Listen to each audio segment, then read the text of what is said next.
Welcome back. All right, so as promised, we're going to talk about the San Jose Sharks. It is a 10-game losing streak, and per the channel's rules, and yeah, I set the rules, but per channel rules, I have to talk about a 10-game losing streak. Now, for San Jose, there's a lot to talk about here, more than one might think. So, in 92-93, this team went 11-71-2. That was, of course, their second year. Their first year in the NHL, they actually overachieved a bit. They ended up with, I think it was 17 wins.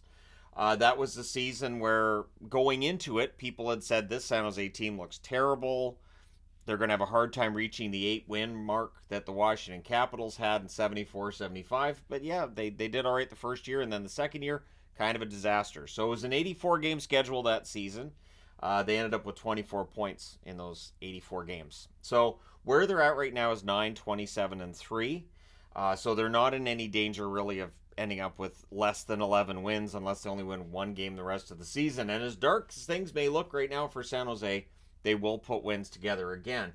One thing that's been good, if you can have good during a 10-game losing streak, is we don't see any double-digit goals against. We don't see any games that are completely and totally awful from start to finish for them, even though there are some lopsided losses there. Comparatively speaking, with the 10-1 and 10-2 games, it's not as bad. Again, it's all relative, right? So right now they're 18 games below 500. Last year they were 22, 44, and 16, which was 22 games below NHL 500. So if you look at their pace, they're on pace for 44 points. Last year they had 60. So they're going to have quite the drop-off if this pace continues to be accurate, and if that's where they're going to finish the season at 44 points. And again, it really is about the rebuild, right? And about the idea of, okay, what are we going to get? Celebrini, number one draft pick, had a pretty good World Juniors. So is Celebrini going to be a Shark? We shall see. There are others that are in contention for that number one spot. But it feels like this year's draft, if you draft in the top 5, you're probably going to get a pretty good player, which is kind of standard in the NHL draft. So December the 12th, the San Jose Sharks beat the Winnipeg Jets 2-1. And it was on an Eklund power play goal at 15:09 of the third, and then they ride it home. Now, since then, Winnipeg hasn't lost in regulation. They've gone 8-0-2. Since then, San Jose's gone 0-10. And so these teams have definitely gone in different directions since then.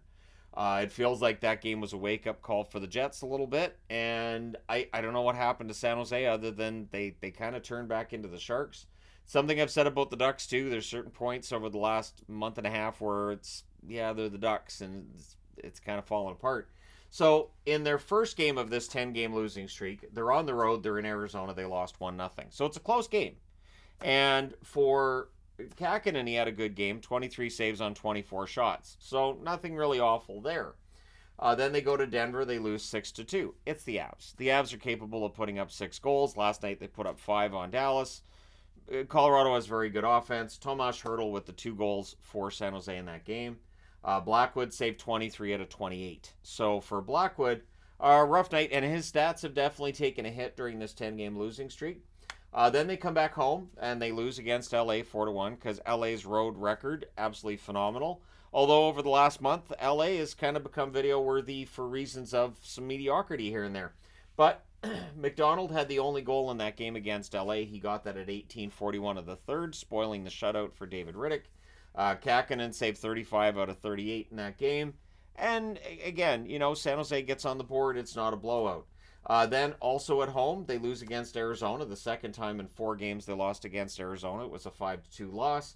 Goals for San Jose in that one from Duclair and Zadina. Blackwood saved 25 out of 30 in that. Again, Blackwood stats have not been fantastic over the last month. Then they go out on the road to Vancouver. And, of course, Vancouver, one of, if not the best home team in the National Hockey League. We can have that debate some other time. But they lost 7-4 in a game that was kind of sloppy at times. A game that San Jose might have been able to find a victory in against last year's Canucks. This year's Canucks a little more resilient. Goals in that game for San Jose from Granlund, Hertl, Zetterlund, and Jacob McDonald. Jacob McDonald's been kind of prominent when he's been in the lineup. It's odd because I remember doing a video on Jacob McDonald many years ago.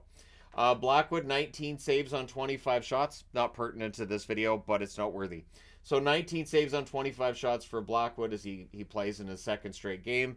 And yeah, the numbers weren't great. So Kakinen has had the lion's share of the net since then. They go on the road again, losing 5-1 against the LA Kings. So the second time LA shows up in 4 games. Zetterlund had the goal in that game. Kakkonen saved 38 out of 43. So again, is it a blowout loss? Kind of by San Jose Sharks standards again. You look at those double-digit goals against them from Vancouver and Pittsburgh. We haven't got to that level, right? Then at home, they lose against the Edmonton Oilers. It was the second half of back-to-backs. Blackwood ended up hurt, so since Blackwood wasn't good to go, they didn't want to give Kakkonen both starts. Corona got the start. Edmonton puts 4 goals on him in 12 shots, and then Kakkonen saved 17 out of 18 in relief. But they weren't beating the Oilers. The Oilers have been playing very, very well lately. San Jose wasn't beating them, and after Edmonton lost to San Jose earlier in the season, you could tell Edmonton wanted to just make sure that wasn't going to happen again. Then they go back out on the road against the Colorado Avalanche. They lose 3-1. Hertl had the goal in that one.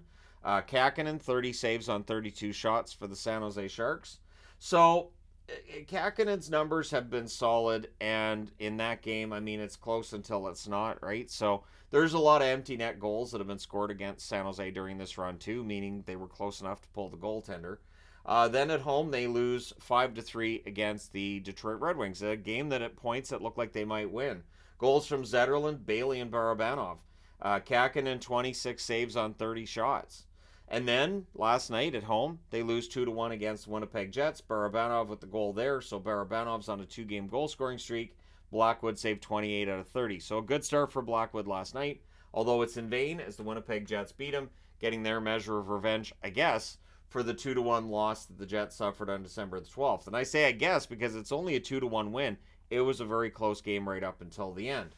So it's a 10-game losing streak. It's to be expected of a team that's going through a rebuild. So when are they going to get that first win? This is where it gets kind of dicey. Their next 2 games are against Toronto. So tomorrow night, Saturday, they are at home against the Leafs. So if you're a Leafs fan watching this, you're like, stupid hockey guy making a video about a losing streak and the Leafs are up next. Not only that, though, but then on Tuesday, San Jose's in Toronto. So for Toronto, they need to win both of the next 2 games against San Jose. We'll see, right? Like this is one of those trap games where for Toronto, especially coming off of a couple of big wins in California, could they overlook San Jose? They shouldn't be able to, but we've seen it before where a team doesn't necessarily play up to its normal standard and things happen. And then if they don't get the win against Toronto, so if Toronto wins both of those, they're at Montreal on the Thursday. Montreal does not have a great home record. And then they're at Ottawa on the Saturday the 13th. Again, Ottawa at home. That's a winnable game. On the Monday, which is the 15th, they're at Buffalo. Buffalo, not a great team either. And then on the Tuesday, the 16th, they're in Chicago. So it's back-to-backs, but it's Buffalo and Chicago. So the San Jose-Chicago game, I'm sure everybody's going to PVR that one.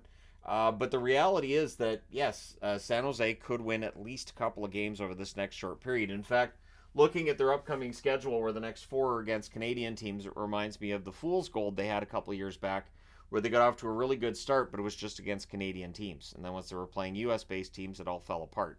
So can they win some games against Canadian teams? It's possible. Again, Ottawa's kind of bottomed out at this point. Montreal has been very up and down, but they had the 6-1 loss last night against Buffalo, so we'll see.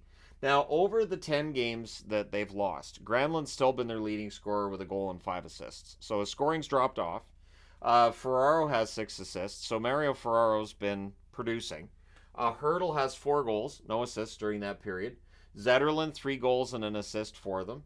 Zadina, a goal and 3 assists. Barabanov's played 8 games to get the 2 goals and an assist, and again, those 2 goals are in their most recent 2 games.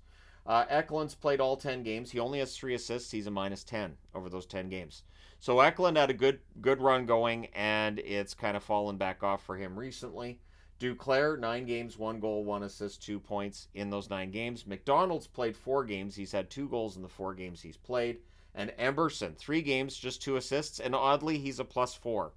Ty Emberson being +4 in the 3 games he's played. It's just one of those oddities. You could put an asterisk next to that.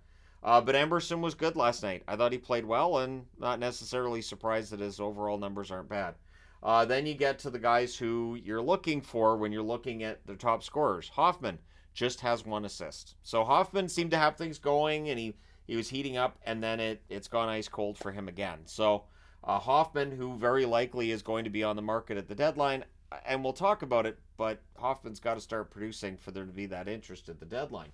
Cunnin, no points in 10 games. Now, Luke Cunnin, I understand that, like, production-wise, you're not going to expect a lot out of him, but 0 points in 10 games is noteworthy. And then Burrows, 8 games, no points, a minus 13 in the games Kyle Burrows has played. So that means either he's playing against the tougher competition that's getting shelled, or he's just not played all that well, or it's a combination of both. Now in net, Kakinen's 0-5, but he's got a 914 save percentage. So his numbers have been good. The team's just not giving him goal support. Blackwood 0-4 with an 841 save percentage. Numbers that are rough. And that's including last night's 28 saves on 30 shots. So Blackwood's numbers have been rough. And of course, Krona, just the one appearance. He lost that game and has a 667 save percentage there.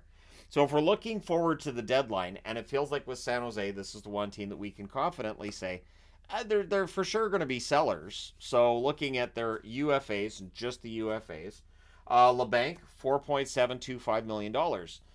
There was a time where LeBanc was seen as being on a team-friendly contract. I think those days are done.